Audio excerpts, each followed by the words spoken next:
Hi traders, it's Nathan here from TradeView and welcome to episode 237 of Trading Talk.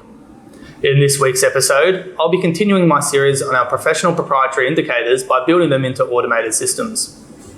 This is something I've had a lot of clients asking about, so I'm glad I can bring it to you.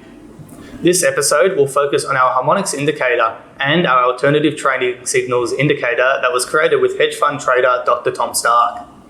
I'm sure most of you are already aware, but we've announced 2 out of the 3 speakers that will be presenting at this year's Algo Trading Conference. If you haven't already booked, please call into the desk and let us help you.